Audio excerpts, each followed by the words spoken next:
అందరికీ నమస్కారం. నిన్నే వరిస్తా పార్ట్ 65. మన్విత తనకిచ్చిన రూమ్కి వెళ్ళి ఫ్రెష్ అయ్యి బెడ్ మీద కూర్చుని ఆలోచిస్తూ ఉంటుంది. అనసూయ గారు తన దగ్గరకు వెళ్ళి, బెంగపడకు తల్లి, ఆడపిల్లలకి ఇవన్నీ మామూలే, మన మనోసంకల్పం ధైర్యం తెలిసేది ఇప్పుడే అంటారు.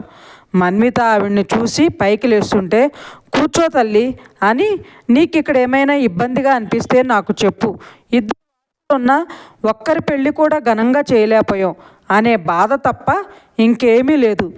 ఏది ఎలా జరిగినా మీలాంటి బంగారం లాంటి కోడళ్ళు ఇంటికొచ్చారు. మీ కుటుంబం గురించి నీ ఆలోచన, వాళ్ళ ఆత్మాభిమానం కోసం నీ తపన అన్నీ చెప్పాడు నా కొడుకు.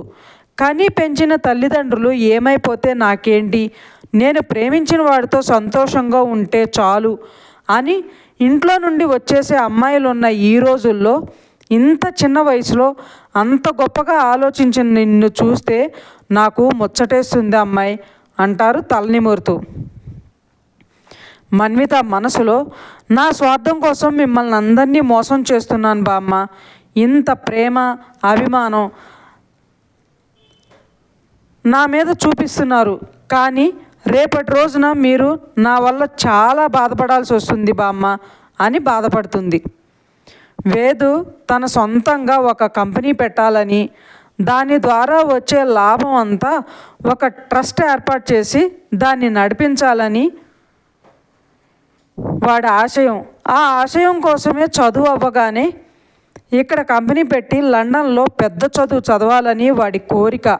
ఆ విషయం ప్రేమించిన అమ్మాయిగా నీకు తెలిసే ఉంటుంది. అందుకని మీ చదువులు అయిపోయేదాకా మీరిద్దరూ కొంచెం దూరంగా ఉంటే బాగుంటుంది అని పెద్దవాళ్ళం అనుకుంటున్నాం తల్లి అంటారు అనసూయ గారు. మన్విత ఇబ్బందిగా, మేము కూడా ఇదే ఆలోచించాం బామ్మ, కాకపోతే మీకు ఎలా చెప్పాలో అర్థం కాక అని ఆగిపోతుంది. అనసూయ గారు నవ్వి, మా వాణ్ణి బాగానే అర్థం చేసుకున్నావు అయితే అంటుండగానే వేదు అక్కడికి వస్తాడు. అనసూయ గారు వేదుని చూసి, మీరు మాట్లాడుకోండి, నేను కొంచెం సేపు రెస్ట్ తీసుకుంటాను అని బయటకు వెళ్ళి డోర్ వేసి వెళ్తారు. వేదు వాళ్ళ బామ్మ వెళ్ళగానే మన్విత దగ్గరకు వెళ్ళి తనని హ్యాక్ చేసుకుని, thank you so much Manvi, నీ అంతటా నువ్వే నన్ను పెళ్లి చేసుకోమని అడిగి నా లైఫ్లోకి వచ్చావు, నేను ఎంత సంతోషంగా ఉన్నానో తెలుసా అంటాడు చాలా హ్యాపీగా. మన్విత వేదిని ఒక్క తోపు తోసి కోపంగా, కానీ నేను సంతోషంగా లేను, నువ్వు నాతో ఉంటే నాకు సంతోషం అనేదే ఉండదు, నువ్వు నీ అన్న చేసిన పనికి నాకు ఇష్టం లేకుండానే నిన్ను పెళ్లి చేసుకోవాల్సి వచ్చింది తెలుసా అని అరుస్తుంది. మా అన్నయ్య ఏం చేశాడు మన్వి, అయినా నువ్వు నన్ను పెళ్లి చేసుకోవడానికి మా అన్నయ్యకి ఏంటి సంబంధం అంటాడు వేదు. సంబంధం ఉంది. ఒక అమ్మాయి ఇష్టం లేని పెళ్లి చేసుకుని అతడితో కాపురం చెయ్యాలి అంటే ఎంత నరకంగా ఉంటుందో తెలుసా మీకు? కోపంతో ఆవేశంలో చేసే పనులు ఎంతమంది జీవితాల్ని నాశనం చేస్తాయో తెలుసా? ప్రేమించిన వాడు పక్కనే ఉండి కూడా అతన్ని పెళ్లి చేసుకోలేకపోయానే అని పడే బాధ, నరకం ఎలా ఉంటుందో తెలుసా? అతనికి దగ్గర కాలేక, దూరం కాలేక మనసు పడే వేదన ఎలా ఉంటుందో తెలుసా? ఆ బాధ, నరకం ఎలా ఉంటుందో నీకు తెలియాలని, దాన్ని మీ అన్న చూసి తను చేసిన తప్పేంటో అర్థం చేసుకోవాలనే నీతో తాళి కట్టించుకున్నాను అంటుంది మన్విత ఆవేశంగా. మా అన్నేం చేశాడు మన్వి, మధ్యలో తనెందుకు వచ్చాడు అంటాడు వేద్ అయోమయంగా. మన్విత గట్టిగా, మధ్యలోనే వచ్చాడు, మా అక్క బావ మధ్యలో మీ అన్నొచ్చాడు, మా అక్క ప్రేమించిన వాడికి తనను దూరం చేసి మీ అన్నయ్య బలవంతంగా పెళ్లి చేసుకుని ఈ ఇంటికి తీసుకొచ్చాడు అంటుంది. శ్రీనిక వదిన మీ అక్కనా అంటాడు వేద ఆశ్చర్యంగా. అక్కనే, తనని బెదిరించి మీ అన్నని పెళ్లి చేసుకునేలా చేశాడు అంటుంది. నో మన్వి, నువ్వు పొరపాటు పడుతున్నావు. వాళ్ళు ఒకరినొకరు ప్రేమించి పెళ్లి చేసుకున్నారు అంటాడు వేద్. మన్విత వెటకారంగా నవ్వి, ప్రతీదీ మా అమ్మకి చెప్పి చేసే మా అక్క, తను ప్రేమించే మనిషికి ఎస్ చెప్పాలా వద్దా అని కూడా మా అమ్మనే అడిగిన మా అక్క మాతో ఒక్క మాట కూడా చెప్పకుండా ఇలా మీ అన్నయ్యతో వచ్చేస్తుందా? అది నిజమని మీరు చెబితే నేను నమ్మాలా? తన ప్రేమ విషయం మాకు తెలుసు, తను ప్రేమించిన అబ్బాయి మాకు తెలుసు, మాకే కాదు అతను మీకు కూడా తెలుసు అంటుంది ఆవేశంగా. వేద్కి ఏమీ అర్థం కాదు. మన్విత చెప్పేదంతా నిజమని అనిపిస్తున్నా కానీ వాళ్ళ అన్నయ్య అలాంటి వాడు కాదు అని గట్టి నమ్మకంతో, నువ్వు ఎవరి గురించి చెప్తున్నావో నాకు తెలీదు. మా అన్నయ్య వదిన ప్రేమించి పెళ్లి చేసుకున్నారు. అయినా వదిన ప్రేమించింది మా అన్నయ్యనే అయితే తను ప్రేమించినవాడు మాకు తెలుసు అంటావేంటి? నీకు నా మీద కోపం ద్వేషం ఎక్కువయ్యి మా ఫ్యామిలీని గురించి ఏదేదో మాట్లాడుతున్నావు మన్వి అంటాడు వేదు. అవునా? ఏదేదో మాట్లాడుతున్నానా అని తన ఫోన్ తీసుకుని ఒక ఫోటో ఓపెన్ చేసి శివాంశుని చూపించి, ఇతనేగా మీ అన్నయ్య అంటుంది. వేదు అవును కానీ అంటుంటే, మీ పక్కన ఫోటోలో ఉన్న అతన్నే మా అక్క ప్రేమించింది, అతన్నే మా అక్క పెళ్లి చేసుకోవాలనుకుంది అంటుంది మన్విత. హితు అన్నయ్యని వదిన ప్రేమించిందా అని అడుగుతాడు వేద్ ఆశ్చర్యంగా అయోమయంగా. హితు ఎవరో నాకు తెలీదు. మీ అన్నయ్య పక్కన ఉన్న అతను వంశ్, మా అక్కను ప్రేమించిన అతను అని చెబుతుంది మన్వి. వేద్కి మైండ్ పనిచేయడం లేదు. మన్విత అంత కాన్ఫిడెంట్గా చెప్తుంటే పదే పదే ఆ ఫోటో చూస్తుంటే అందులో శివాంశు శ్రీనికని కోపంగా చూస్తుంటే శ్రీనిక వంశ్ వైపు బాధగా చూస్తూ ఉంటుంది. అది చూస్తుంటే మన్విత చెప్పింది నిజమే అనే అనుమానం వస్తుంది వేదికి. మనసులో అన్నయ్య ఎప్పుడూ వదిన్ని పిలిచింది చూడలేదు, ప్రేమగా మాట్లాడటం కానీ ఇద్దరూ నవ్వుతూ ఉండగా కానీ చూసింది లేదు. కానీ హితు అన్నయ్యని చూసి వంశ్ అంటుందేంటి అని ఆలోచిస్తుంటే, ఇప్పటికైనా అర్థమైందా మీ అన్నయ్య ఏంటో అంటే ఏంటో అంటుంది మన్వి. మా అన్నయ్య అలాంటి వాడు కాదు మన్వి, ఏదో జరిగింది అందుకే నీకు అలా అనిపిస్తుంది మన్వి అని అంటే, మా అన్నయ్య మీద ఉన్న కోపంతో నన్ను పెళ్లి చేసుకున్నావా అంటాడు బాధగా. మీ అన్నయ్య మీద కోపంతోనే కాదు, నిన్ను మనశ్శాంతిగా ఉండనివ్వకూడదు అని చేసుకున్నాను. ఎందుకో తెలుసా?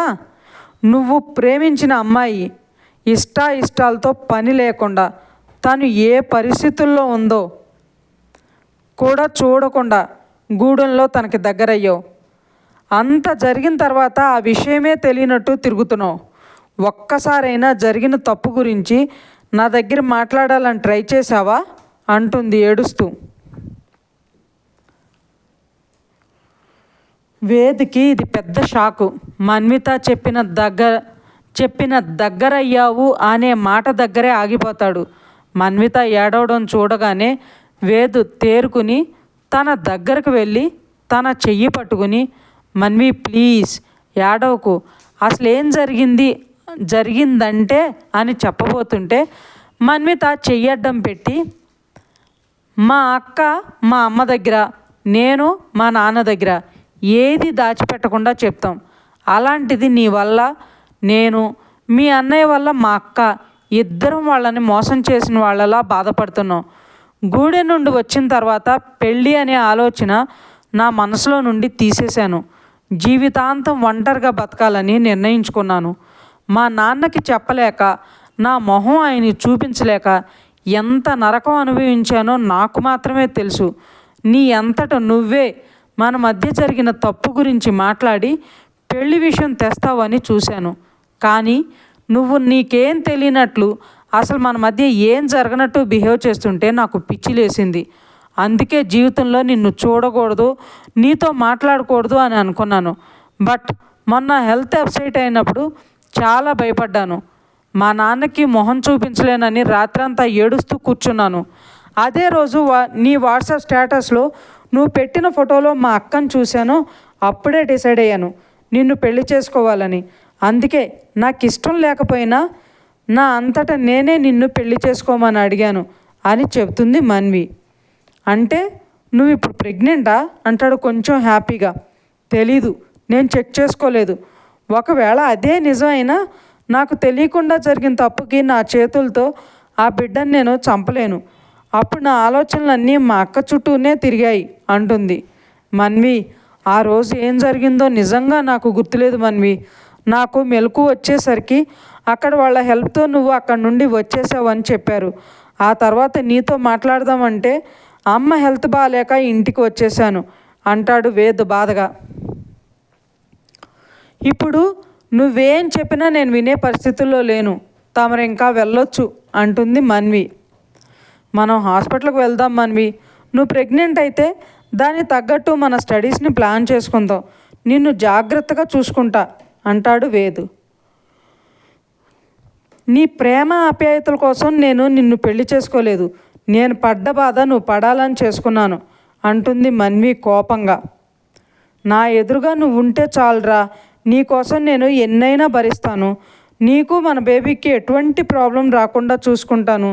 అమ్మకి నాన్నకి విషయం చెప్దాం అంటాడు వేద్. ఏమని చెప్తావు వేద్? మేము ఒళ్ళు కొవ్వెక్కి తొందరపడి తప్పు చేసాం కాబట్టి మన్విత కడుపుతో ఉంది అని చెప్తావా అంటుంది మన్వి ఆవేశంగా. ఏం మాట్లాడుతున్నావు మన్వి? మన మధ్య జరిగింది ఏది కావాలని చేసింది కాదు, మనకు తెలియకుండానే జరిగిపోయింది. దానికి మనల్ని మనం ఎందుకు బ్లేమ్ చేసుకోవటం? మా అమ్మ నాన్న అర్థం చేసుకుంటారు, నాకు ఆ నమ్మకం ఉంది. పద ఇప్పుడే వెళ్ళి చెప్దాం అని తన చెయ్యి పట్టుకుని తీసుకెళ్తుంటే మన్విత వేద్ నుండి తన చెయ్యి విడిపించుకుని, నువ్వు ఏం చెప్పినా నేను చేయను. నాకు నచ్చినట్లే నేను ఉంటాను. నేను చేసే ప్రతి పని నీకు బాధను మిగిల్చేలా చేస్తాను అంటుంది. మన్వి ప్లీజ్ ఇలా మాత్రం చేయకు. దానివల్ల నేను ఒక్కడనే సఫర్ అయితే పర్వాలేదు, కానీ నువ్వు కూడా సఫర్ అవుతావు అంటాడు.